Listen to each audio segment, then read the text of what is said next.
الله الرحمن الرحيم الحمد لله الذي أعلى معالم العلم وأعلامه وأظهر شعائر الشرع وأحكامه وبعث رسلا وأنبياء صلوات الله عليهم أجمعين إلى سبيل الحق هادين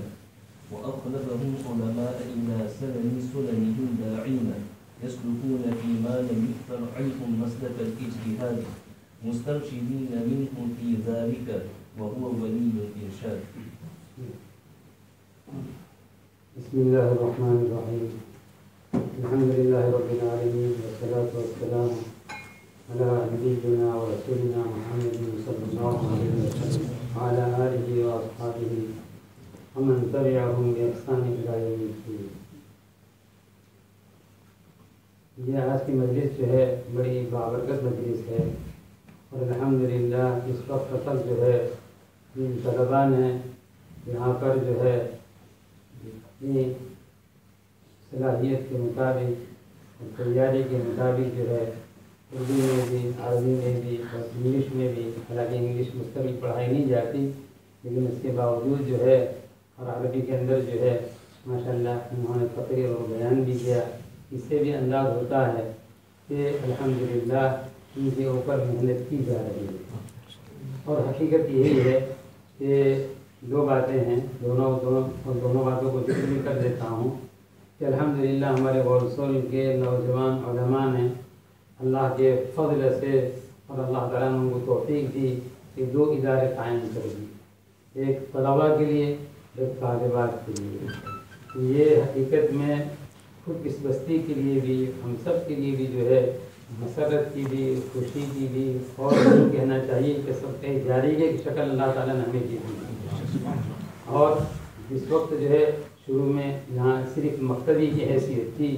آج سے گویا مولانا غلام محمد صاحب کے 35 سال سے بھی زیادہ ہو گئے اور 82 سے میں بھی یہاں پر ہوں. الحمدللہ اس وقت جو ہے والدین چونکہ پرانے لوگ تھے ان کو دنیا سے اتنی محبت نہیں تھی اور جتنی جو ہے آج ہمارے نوجوانوں کے اندر ہے. ان کو پاکستان، ہندوستان، بنگلہ دیش سے آئے ہوئے تھے، اگر ماحول کو دیکھا ہوا تھا اس لیے انہوں نے اپنے بچوں کو پڑھانے کی طرف بہت زیادہ متوجہ کی. تو ماشاءاللہ حالانکہ اس زمانے کے اندر یہاں دارالعلوم کم تھے، صرف سوائے دارالعلوم بری کے وہ قواعد قائم ہوا. اب تو الحمدللہ یہاں بھی بہت سارے دارالعلوم بن گئے، لیکن اس کے باوجود جو ہے ان کے والدین نے جو ہے اپنے دلوں پر پتھر رکھ کر جو ہے اپنے کلیجے کو اور جو ہے اپنے کہنا چاہیے کہ دل پاروں کو جو ہے کہیں ہندوستان کہیں پاکستان وہاں تک بھیجا. اور صرف لڑکوں کو نہیں بھیجا بلکہ بچیوں تک کو بھیجا، اس لیے کہ اس وقت بچیوں کے لیے کوئی خاص انتظام نہیں تھا. تو الحمدللہ ان کی قربانی کی وجہ سے جو ہے آج ہمارے نوجوان علماء اور نوجوان عالمان جو ہے وہ دین کا کام کر رہے ہیں. جن والدین نے جو ہے یہ قربانیاں دی وہ اگر حیات ہیں تو بہت ہی ان کو مبارکباد بھی دیتا ہوں، اور جو قبر میں جا چکے ہوں گے ان کو وہاں پتہ چلتا ہوگا کہ ان کو کیسے کیسے تحفے مل رہے ہوں گے. اور جنہوں نے صرف دنیا پر محنت کی اور اپنی اولاد کو دین کی تعلیم بھی نہیں دی، وہ آوارہ ہو گئی، ماں باپ کی نہ خبر کرتی ہے نہ خیال رکھتی ہے. وہ بیچارے بوڑھے جو ہے آج ان کے اوپر اپنے آنسو بہاتے ہیں اور کچھ بھی افسوس کرتے ہیں. اس لیے ہمیشہ یہ بات یاد رہے کہ صرف دنیا کے پیچھے نہیں پڑنا چاہیے، سب سے پہلے جو ہے اولاد کو دین سکھایا جائے جس حد تک ہو جائے. میں جو ہے یہ ہدایت جو ہے یہ بڑی اونچی کتاب ہے. آج اس سلسلے میں تو بہت ساری باتیں کہنی تھی لیکن اب تو وقت ہی نہیں ہے. ہدایت کی خصوصیات بیان کرنی تھی، ہدایت کے اندر کہ ان کے عادات، ان کا طرز کیا ہے وہ بیان کرنا تھا. کچھ صاحب ہدایت کتنے بڑے عالم تھے اس کو ذکر کرنا تھا، ان کے اساتذہ ان کے پائے کے تھے اس کو بیان کرنا تھا. اس کی وجہ یہ ہے مثال کے طور پر آج کل تو چونکہ کھیل کا دور ہے، اگر یوں کہا جائے فلاں کے فٹ بال اور فلاں کھیل ہے تو دیکھیے پھر لوگ متوجہ ہو جاتے ہیں. تو اسی طرح یہ کتاب جو ہے اس کتاب کی مصنف کی کیا کیا شان ہے، یہ کتاب کتنی اونچے درجے کی ہے، ان سے ساری چیزوں کو بیان کرنا تھا. لیکن اب تو جو ہے وقت ہی بہت مختصر ہے، اس لیے صرف جو ہے ایک چند باتیں ذکر کر دیتا ہوں. ایک تو یہ کہ اللہ تعالیٰ کلام پاک میں فرماتے ہیں فَلَوْلَا نَفَرَ مِنْ كُلِّ فِرْقَةٍ مِّنْهُمْ طَائِفَةٌ لِيَتَفَقَّهُوا فِي الدِّينِ وَلِيُنذِرُوا قَوْمَهُمْ إِذَا رَجَعُوا إِلَيْهِمْ لَعَلَّهُمْ يَحْذَرُونَ. 11ویں پارے کی یہ آیت شریفہ ہے. اس آیت شریفہ کی دو تفسیر ہے اور دونوں تفسیریں جو ہے معتبر مفسرین سے منقول ہے۔ علامہ آلوسی علامہ محمود آلوسی رحمۃ اللہ روح المعانی کے اندر اس کی تفسیر میں یہ فرماتے ہیں کہ اللہ تعالیٰ یہاں یہ فرماتے ہیں فلولا نفر من كل فرقة منهم طائفة، اللہ تعالیٰ فرماتے ہیں کہ ہر جماعت میں سے جو ہے کچھ لوگ ایسے ہونے چاہیے جو دین کے حاصل کرنے کے لیے کیوں نہیں نکلتے، ان کو نکلنا چاہیے۔ يتفقهوا في الدين، اس سے معلوم ہوا کہ ایک دو چیزیں الگ الگ ہیں۔ ایک تو ہر انسان کو اتنی مقدار حاصل کرنا کہ جو جس سے اس کا فرائض ادا کر سکے، جیسا ابھی بچوں نے بیان میں بھی کہہ دیا، حدیث پاک بھی سنا دی کہ طلب العلم فریضۃ علی کل مسلم، کہ علم کا حاصل کرنا ہر مسلمان پر فرض ہے بقدر ضرورت۔ آپ 5 وقت کی نماز پڑھنی ہے، آپ کی نماز صحیح ہو جائے اتنا علم آپ کو حاصل کرنا فرض ہے۔ رمضان شریف کے روزے کس طرح رکھنا ہے یہ کم سے کم آپ کو معلوم ہونا چاہیے۔ ہاں اس کے متعلق جب حالات آئیں تو آپ علماء سے پوچھ لیں کہ اگر آج اس طرح کی بات پیش آ گئی کہ میرا روزہ صحیح ہوا کہ نہیں ہوا، مکروہ ہوا کیا ہوا۔ تو ایک تو جو ہے عبادات اور جتنے بھی معاملات ہیں جو آدمی کرتا ہے ان کو تو جاننا اس کے لیے فرض ہے، لیکن ہر آدمی پورا علم حاصل کرے یہ تو مشکل ہے۔ تو اللہ تعالیٰ نے اس آیت شریفہ کے اندر یہی فرمایا ہے کہ لوگوں کو میں سے ایک جماعت ایسی چاہیے، یعنی کچھ لوگ ایسے ہونے چاہیے جو دین کو صحیح معنی میں سمجھے، یعنی پورا دین سمجھے، لیتفقہوا فی الدین، اور ان کا کام کیا ہو وَلِيُنذِرُوا قَوْمَهُمْ إِذَا رَجَعُوا، اور وہ جب دین حاصل کر کے واپس آئیں، چاہے مدارس سے آئیں چاہے سفر میں گئے ہوں وہاں سے آئیں، تو آنے کے بعد جو ہے پھر اپنی قوم کو وہ سمجھائیں بھی اور ان کو ڈرائیں بھی، یعنی گناہ کے کاموں سے ان کو بچائیں کہ یہ چیز گناہ ہے اس سے بچو۔ وَلِيُنذِرُوا قَوْمَهُمْ إِذَا رَجَعُوا لَعَلَّهُمْ يَحْذَرُونَ، تم ایسا کرو گے اس کے کرنے کی وجہ سے ہوگی اس کے اوپر عمل کرنے والے اور گناہوں سے بچنے والے ہو جائیں گے۔ تو اس آیت شریفہ کی جہاں دو تفسیر ہے، ایک تفسیر یہی ہے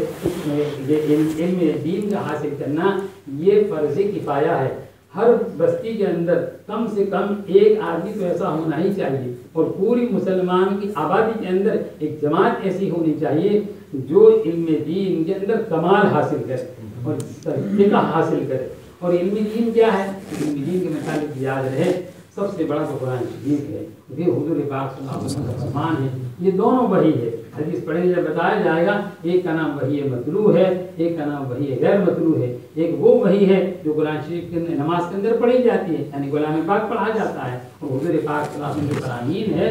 وہ وحی غیر مطلوع ہے۔ تو شریعت کے ادلہ جو ہے وہ 4 دلائل ہیں، ایک قرآن شریف ہے، دوسری سنت رسول اللہ صلی اللہ علیہ وسلم ہے، اجماع امت ہے، اور اس کے بعد قیاس ہے۔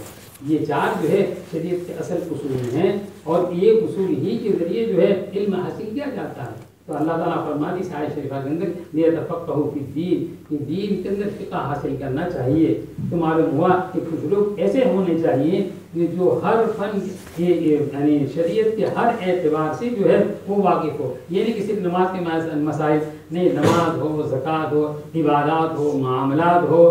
سب چیزوں کے اندر جو ہے ان کی مہارت ہونی چاہیے۔ تو ظاہر بات ہے کہ یہ جبھی حاصل ہوگا کہ جب چند لوگ اس طرح کے ہوں گے، اور اگر یہ نہ کریں گے تو پھر فرض کفایہ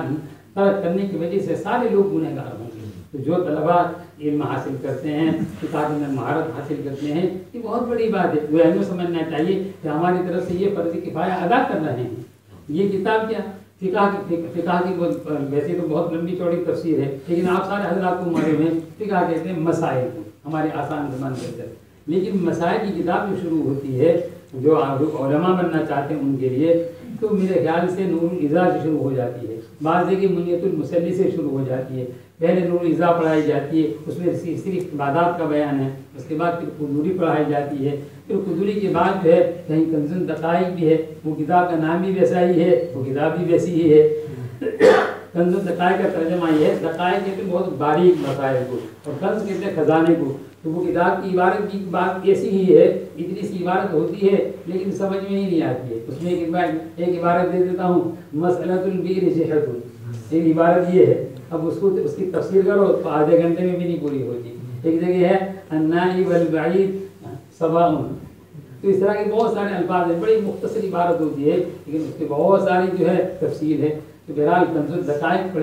پڑھائی جاتی ہے، اس کے بعد شرح بقایا ہے، بقایا کے اندر کچھ مسائل بھی ہے، مسائل کے بعد کچھ دلائل بھی ہے، اور اس کے بعد تقریر بھی ہوئی کتاب پڑھائی جاتی ہے۔ میں جب سہارنپور پہلی مرتبہ پڑھنے گیا